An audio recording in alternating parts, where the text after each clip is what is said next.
This weather report brought to you by Style and Furniture. Experience comfort.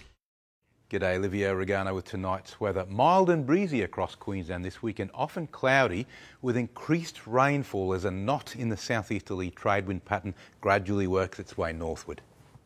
Top temperatures have been waffling around the 30 mark, which is quite pleasant for a February day in the tropics, especially with cloud. The highest 24-hour rainfall was 48 millimetres at D1 near the Daintree. Let's look at the satellite loop first up. Two major areas of cloud, the semi-monsoon, or what's left over of the big blow-up of monsoon we had last week, right over the top end of Australia. The low in the Gulf is now basically weakened out and merged with the monsoon trough, but there's still a lot of storm activity up there. But on top of all that, we've got increasing showers along the east coast and ranges from the southeasterly trade winds. Now on today's chart you can see the cause of those trade winds. There's a high in the Tasman Sea. It's pushing those southeast winds to the coast. What you can't see is a subtle convergence zone which is currently just around the southern central coast working its way north, and along that we've got two rivers of air basically coming together and rising. On tomorrow's chart that little knot reaches the tropics. It'll end up around Townsville first, increasing rainfall there, and then by Wednesday around Cairns.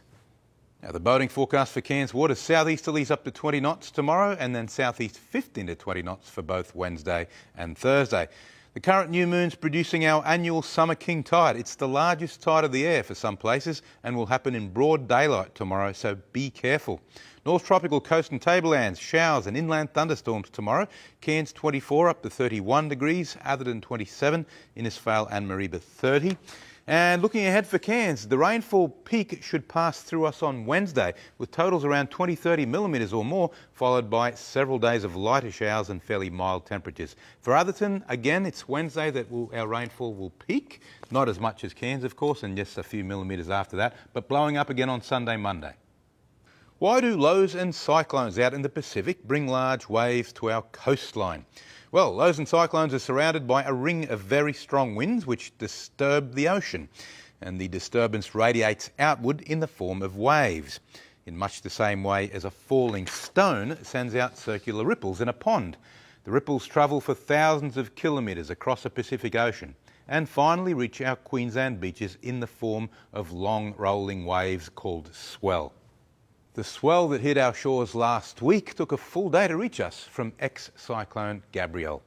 And that's it for the weather, folks. Now it's back to the team. Yeah, wonderful, Lou. Good on you, mate. Thanks very much for your company. See you tomorrow night. And also a reminder, you can watch a replay of our news on the 7 Plus app if you missed anything, or you can catch up on our page, 7news.com.au. And from all of us here, good night. Good night.